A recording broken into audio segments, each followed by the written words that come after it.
Welcome to the NBA Coast to Coast podcast brought to you by thelines.com. Coming to you from the West Coast, Josh Lander, joined by my guy Nate Weitzer on the East Coast. And we are back after a little Thanksgiving break, which means we have about 14 games on this slate tonight, Nate. Super full out here in the NBA. We are bringing you a couple game videos today and our player props, so make sure to like and subscribe to that page. Continue to follow along with us. We are coming back to you each and every weekday of this regular season. Also want you to head to thelines.com. We've got our great written content up there for you guys all season long, and our odds finder tool that you can use to go ahead and make sure you're getting the best juice available on all those NBA bets this season. Nate, let's go ahead and get into this giant slate tonight and then talk about our first game. The Pelicans are in Memphis taking on the Grizz.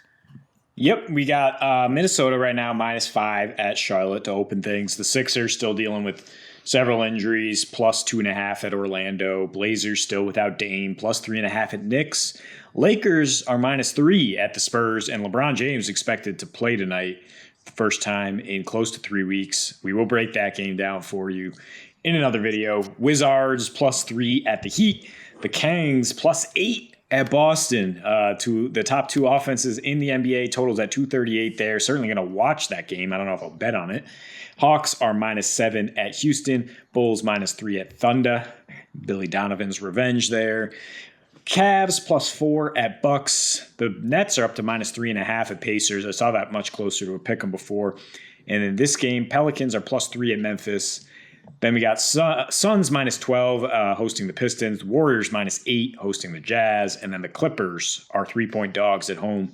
Nikola Jokic probable for the Nuggets as they visit. Is it still called Crypto Arena or just crypto not a thing anymore? Okay, good. I think that one's still alive, but probably soon coming down. Okay. But we are in Memphis for this one. NOLA. Without CJ McCollum, who's out with health and safety protocols, Trey Murphy, game time decision with the foot injury. They're going to try to keep rolling here. Equally important guy out for Memphis is Desmond Bane. Maybe even more important.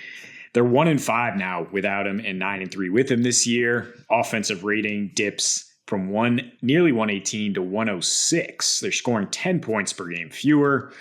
Eight fewer free throw attempts, and they've struggled recently overall. 3-6 against the spread, 4-5 straight up in their last 9 here. That includes an 11-point loss in New Orleans.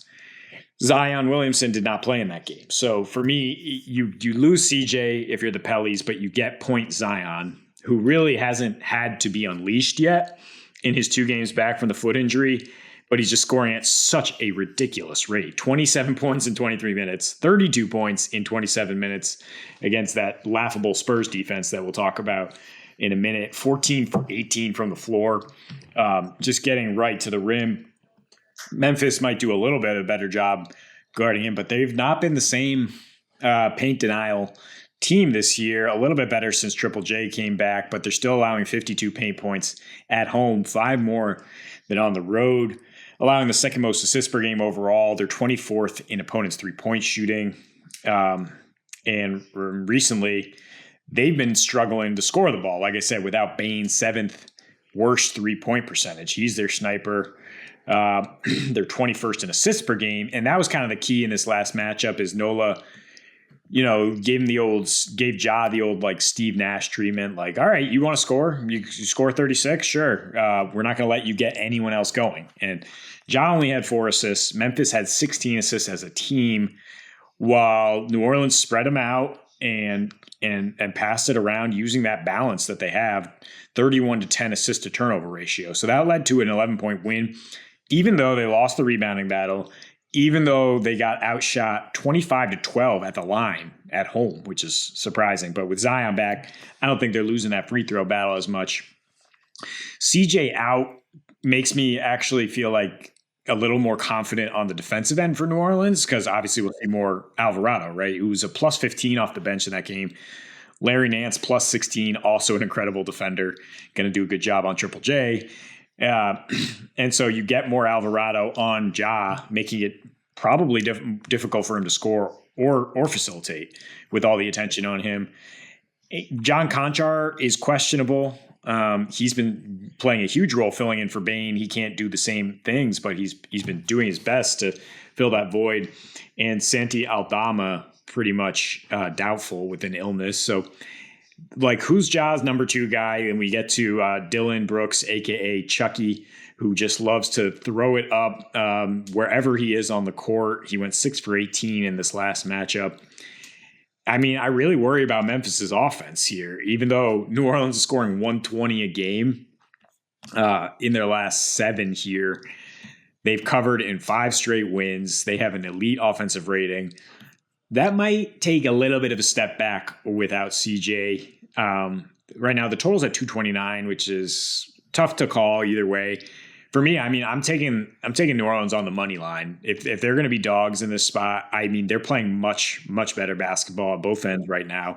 They're playing like a top 10 team for sure. Memphis, we still don't know what they are. I mean, because they're missing their second most important player. And right now, yeah, I think especially with the depth issues they've had after the offseason they had, if they're going to miss Bane plus 2 other guys who have been great filling in this year, I'm definitely going with New Orleans. Yeah, I'm just going to touch on the Dillon Chucky Brooks point for a minute, because on the season he's shooting 33% from 3, not great. In the last 5 without Desmond Bane, Chucky shooting 24% from 3, still putting up the same roughly 8 to 9 threes a game, making less than 3 of them. So that's let's just go ahead and compound the issue of Desmond Bane being out by throwing Dillon Brooks at the problem and watching him chuck up threes that he's not making and taking terrible shots.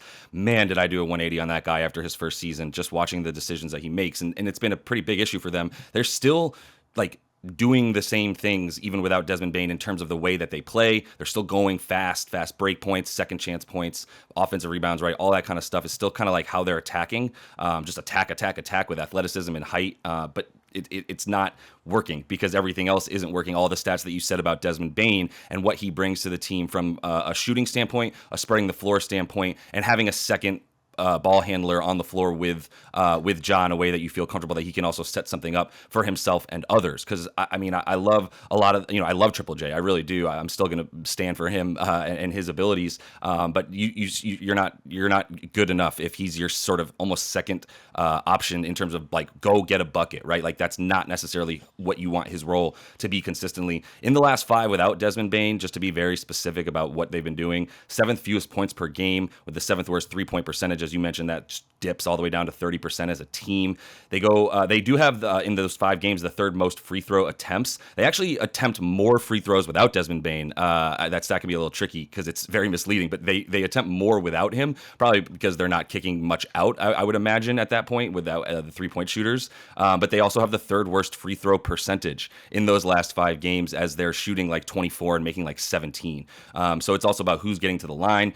Those assists are going way down, and they're allowing a lot more, like in their losses, they're allowing a ton more points in the paint. They're just getting beat up a little bit more down there when they're losing this season. And at home in general, they're also, they're playing a little bit faster, but they're playing, I think they're sacrificing a little bit when they play faster in terms of height. Obviously, Steven Adams not out there when they're playing at that like 101 pace nearly as often. So that obviously limits their rebounding ability. I think for NOLA, like it's just surprising to me that this team is surging. They have Zion back and they're 2.5-point dogs. I mean, I guess Memphis is a good home team, and they are. They're 6-2 against the spread at home this season. Is Memphis, and 2 of those games actually came in the last like 6 games or so where they played at home, failed to cover in one of them. Like I said, NOLA to me, the way that they're playing with and without Zion as well is hugely important. He's back in this game. They're 8-5 with him, 3-2 without him, but they score 5 more points a game. They get 11 more rebounds per game when Zion is in, 48.5 versus 37 without him. They play at 100 pace with him, super unsurprisingly, 5 possessions per 100 faster. They play at a 95 pace when he's not on the floor. Not surprisingly, 7 more free throw attempts per game does NOLA get when Zion's on the floor. And this year, Nate, I'm happy to tell all the Zion fans that they have a 107 defensive rating with him in, 118 with him not in. They're 11 points per 100 better on defense with Zion in the game this season. In a big enough spread that means something. 13 out of 18 games that he's played versus the 5 that he hasn't. So, to me, hit that money line for NOLA. It's fine right now. I think it's plus 110. But if I'm getting plus odds for this team to beat a struggling Memphis team right now, who's I don't know what they're going to do without those other two guys, as you mentioned. John Konchar's a shooter, so Santi Aldama. They're running out of shooters quick. And if that means more 3-point attempts for Dylan Brooks, just to bring this full circle, then I feel even better about the Pelicans winning this game. Yeah, I guess it's like LaRavia is the next man up for Memphis, but how far down the line are they going to go? And New Orleans, yeah, I mean, they've been playing some scrubs. I mean, they actually have been playing the Boston Celtics in there, so in this span, so it is still impressive, but they're number one in defensive rating in this 7-game stretch, which is really impressive. Number one 3-point defense on the road on the entire season.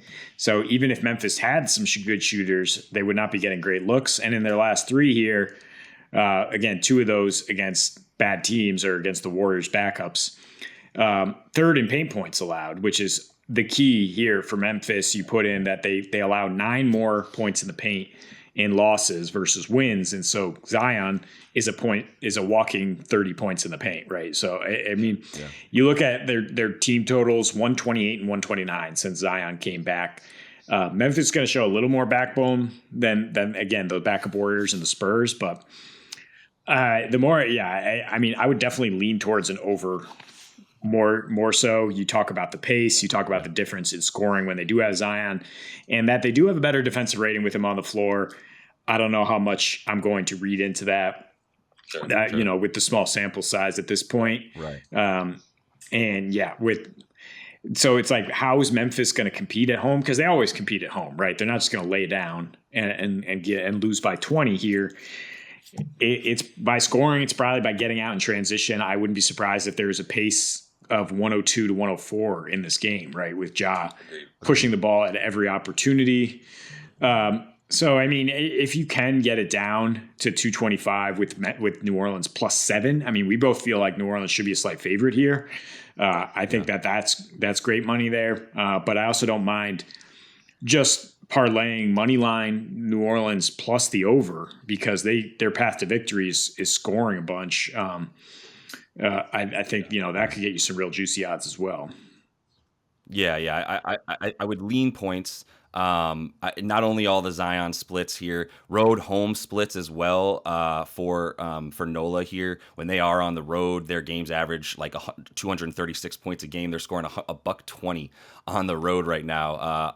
Is New Orleans, versus at home where they average 5 less points, they give up 9 less points. So their defense and their pace their defense drops, their pace rises. I should say their defensive rating rises. More free throw attempts on the road. They play at 102 pace on the road, do the Pellies, versus 98 at home. So these are some stark enough differences that I think we can feel pretty good about it. You mentioned they've covered 5 of their last 6. Like I said, teams in complete opposite directions right now, and Memphis isn't getting any cavalry help here to like make you feel like all of a sudden they're going to turn things around from losing 4 of their last 5 and 5 of their last 7, whereas the Pellies won and covered in 5 of their last 6, which obviously includes like 3 super easy games and then a couple, decent wins. Obviously that Memphis one covering against the Bulls as well was nice for them. But first in defensive rating in those last 6 games, like you said, 103.5 there defensive rating, really, really good, despite playing at the 9th fastest pace, right? So they're giving up points to a degree, but that's just because they're playing at such a fast pace, and overall their rating is incredible for a reason. So yeah, I think this game is sort of misplaced. Rather than feel too confident about the over, although I would prefer an over for sure, I still just I like the Pellies to be able to pull this one out. So the Lakers, I mean, it's weird to see the spread shrinking from -7, I guess, to -3. I guess there's some, conjecture that either Anthony Davis or LeBron James doesn't play, even though both have a chance to play tonight. LeBron hasn't played since November 9th. The abdomen injury is expected to make his return soon. This is a weird situation where it's a back-to-back without leaving San Antonio. So, I mean, the Lakers management-wise could sit AD and sit LeBron on the back end and say, you know what, we can beat the Spurs with just one of these guys, and they'd be absolutely right. I mean, the Spurs are the worst team in the NBA recently. I mean, I guess the Rockets can give them a run for the money, but I don't think the Spurs are even putting out competitive lineups or necessarily giving a competitive message in terms of let's go and win. They've lost 11 of their last 12. This is what we talked about on Wednesday before they were blown out by the Pelicans. They've been down by 20 in, I think, 6 of those last 10 games, and at some point down by 20. They're 1-5 against the spread in their last 6. Worst defensive rating by far, 126 in that span. Negative 22 net rating. Scoring just 102 points per game and getting the second highest percentage of points off twos in that span. So if Anthony Davis is playing, I am so on board with the Lakers here at -3. I mean, considering they just handled 3 bad teams. Well, I mean, the Nets are, I don't know what to make of them, but they handled the Spurs. That's for damn sure. Beat them 123-92 recently as they're trying to get their season on track. And the first sign that you're doing that is you beat the teams you're supposed to beat. And you apparently just beat them down. The Lakers shot 53% with AD leading the charge there. AD now averaging 35.5, 18 rebounds with a 91 defensive rating and scoring almost everything in the paint in his last 4. He's back to being AD. You put up one of those mind-boggling lines in a loss at Phoenix, and now he comes back against a Spurs team that he's pretty much roasted, 31 points and 14 boards in his last 5 meetings against the Spurs. Jakob Poeltl has been a turnstile lately. Again, I don't know what the messaging is or what the motivation is for the Spurs, but he has a 122 defensive rating. His last 3 is a -53 in those games. Another key thing to watch here, even though it might not seem that important, is Zach Collins going to play for the Spurs? He's questionable with a leg. He's missed a couple games. If he's out, I think Anthony Davis, you hit his props. You hit the player performance doubles, expecting him to lead the Lakers to a win here. But again, you got to watch the Lakers news here. I mean, either way, -3 against the Spurs, who, like I just told you, are -22 in their last 6 games. I have a hard time thinking of a team that I wouldn't want to jump on that with. And the Lakers, despite their early struggles, they're still finding some depth here. I mean, in that beatdown of the Spurs, they had 4 double-digit scorers off the bench. Schroeder can still put the ball in the basket, say what you will about the rest of his game. Kendrick Nunn's starting to find his footing after a year off. And Russ, even though he's been cold again, still scoring and assisting with that second unit. It's a lot more impressive than what the Spurs can trot out there with their second unit. And just even with their first unit when it comes to finding offense. So, spectacular tank job right now from San Antonio. Totally. I mean, a wonderful job. Obviously, we've joked, they do everything better than everybody, including tank. AD's back to a degree. To what degree? I think he looks like himself. Anyway, I've been watching those Lakers games, and when Russell Westbrook and Lonnie Walker actually pass him the freaking ball, he scores every freaking time. He got to the line 16 times in that last game against Phoenix, in a game where Phoenix had plenty of front court to work against him with Biyombo and Ayton, and nobody could touch him as he ate them both up. Like I said, got to the free throw line 16 times, had the 21 boards, had the 36 points. So that was a big telling game. It was on national television at the late night game for us out here in the West Coast. And it looked really, really, really good for him. It didn't look really, really good when Russell Westbrook and Lonnie Walker were still controlling things, because it's just them flying at the rim without making a single pass. There's no rhythm. There's no waiting for AD. It was very frustrating as someone who likes basketball. But if LeBron is in, I think he's very aware that this AD is the one that LeBron wants to be on the floor. It's dude, take over. I'm giving you the sort of, the armband here, the captain's armband, and saying go for it. And I think he'll continue to do that. So I think LeBron being in would be huge. For if they both play for AD as well. To your point, if they both don't play, I think we still feel okay about the -3.5. This dropped. It opened at 7 for the Lakers, and I think that's because we don't know for sure that AD is playing. There are LeBron James props up, which leads us to believe that LeBron is playing. But even if AD's not playing, it's still a very similar style of offense, just not quite the same finisher in the middle of the lane if someone like Thomas Bryant is in there. But they have figured out at least enough of, like, we need Austin Reeves on the floor hitting threes. We need that added 3-point shooting, even though they're still taking the third most field goal attempts from two in the league. They at least need to be able to threaten that they're going to shoot the ball from deep. And that's really what also opens up Russell Westbrook to be a lot better. A key stat here for me in their last like 6-ish games where they've actually won 4 of them or so, or I guess 3, but still, they've played a lot better in those games, it is the fact that they are all the way down to like top 10 in terms of turning the ball over. They've limited that turnover percentage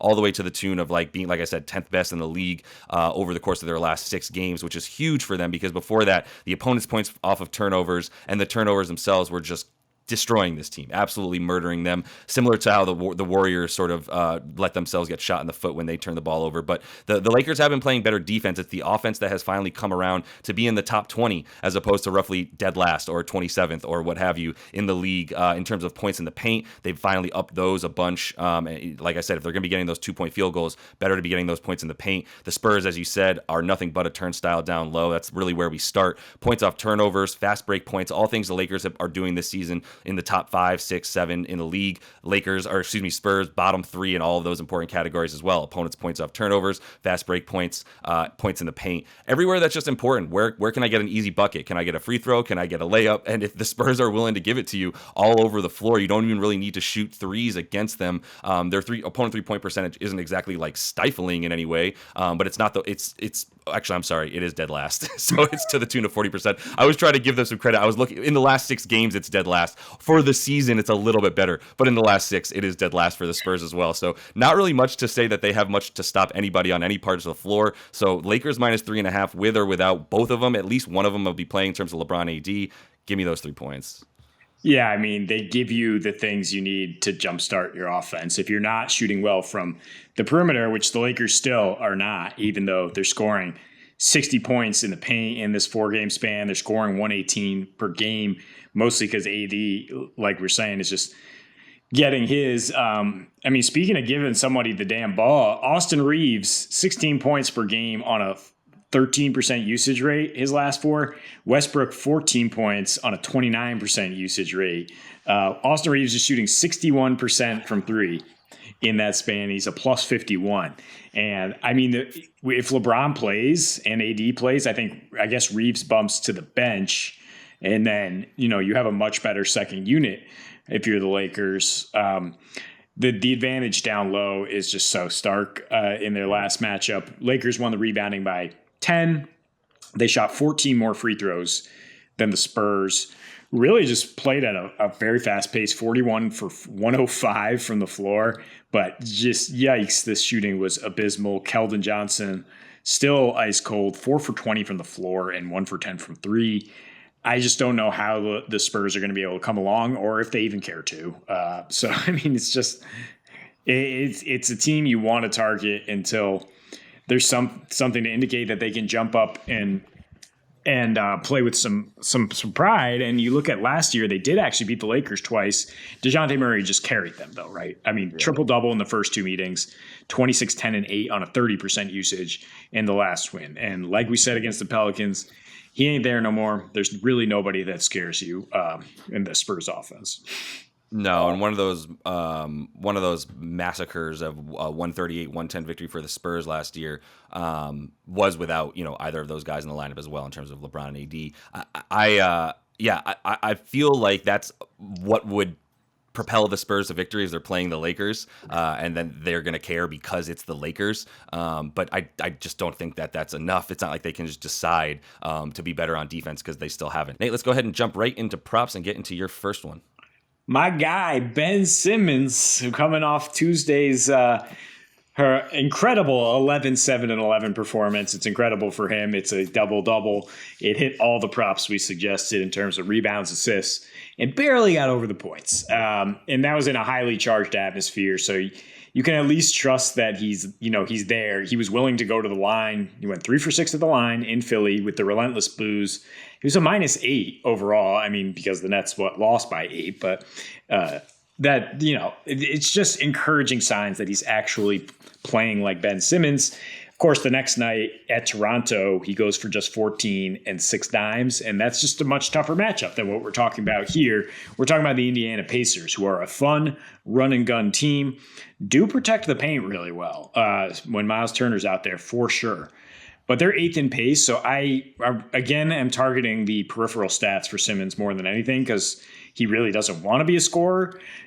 You have to count on him getting dunks basically to score. So 6.5 assists I like, and I like combining it with the rebounds to get 13.5 rebounds assists. But the juice is better on just the assists, and here's why. I think those are good. Indy is 26th in opponents' 3-point shooting, and right now Brooklyn is spreading dudes out around Simmons whenever he's on the floor. They finally have Seth Curry back, who sat on the second leg of that back-to-back, but is looking better. Joe Harris looking much better after a year off. Royce O'Neal shooting 54% from 3 in his last 4 games. And Simmons is getting into the rhythm of the game again, where he can find those guys on time, on target. And that's where he's going to get his dimes here. And he's going to be asked to rebound, push the ball. They're going to box out for him to get it because he's the guy who pushes. So that's why in his last 4, he's averaging 7.5 boards and 7.5 assists to go along with the 15 points. So I don't hate the points or combining everything together or going for that double-double again. The juice is down to plus 270 instead of plus 480. But I just think, you're still getting value for the rebounds assists where he could get 10 of either, and he's probably going to fill up both. I don't think you need to worry too much about his poor line against Toronto. Nah, that was a somewhat disappointing line, I suppose. But I mean, the 14 points still, is encouraging. If he's gonna get, like I said, and we talked about last time, we talked about his props. Like, I think it's a matter of time before it gets closer to 14.5 on the season for Mr. Simmons. I think he still needs a few more weeks of putting up a few of those types of games. But it's there, right? Like you said, if you're watching the games, it's there for him, and he just doesn't look like the same timid deer in headlights that he's been the previous part of the season. So that's really all I care about is Ben Simmons back inside of his own head? Is it the real Ben Simmons up there again? Okay, if it is, then like at 6'10" with the abilities that he has, let's get back to 15, 8, and 7 or whatever he was doing before that. So I'm gonna go on a slightly dangerous under here, Nate, with Jordan Clarkson and the Utah Jazz taking on Golden State in Golden State. I still think Golden State's going to maybe cover 8 points. I felt better about it when it opened at about 5, but I still think that this is a game where Golden State is just a different team at home. I'm just going to keep betting on them at home and against them when they're on the road, especially when they're big favorites on the road, which should never happen. So I'm going to go with the points, rebounds, and assists for Clarkson. I'm going under 30.5 of those, minus 108 on FanDuel. His last 4 versus Golden State, 14 points a game, 3 boards, 2 assists, shooting 39% from the field, and importantly, 31% from 3 for him.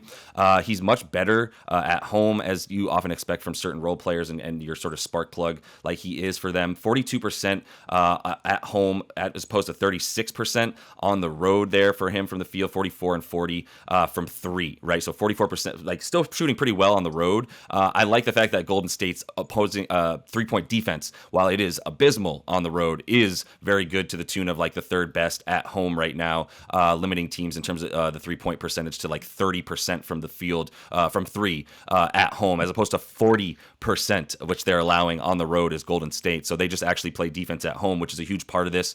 He hasn't been getting the assists or the rebounds either. For the season, he's averaging about 8 of those a game, which is what this is at about for this game. 8.5, 9 is his rebounds and assist total in this one. I like under that. I like what I've been seeing from the fact that like in the last 6 games or so, he has yet to get over 8 or actually even 7 rebounds and assists combined in that time frame. Still putting up a lot of points and putting up a lot of shots, and they're just really sort of going, all right, I guess it's the Jordan, when that offense stalls for the Jazz right now, it's really just, okay, Jordan Clarkson, chuck it up and find something for us as the best perimeter one-on-one player that we have. I don't like that recipe for him to continue getting points against this Warriors team tonight, so I'll go under with the points, rebounds, and assists.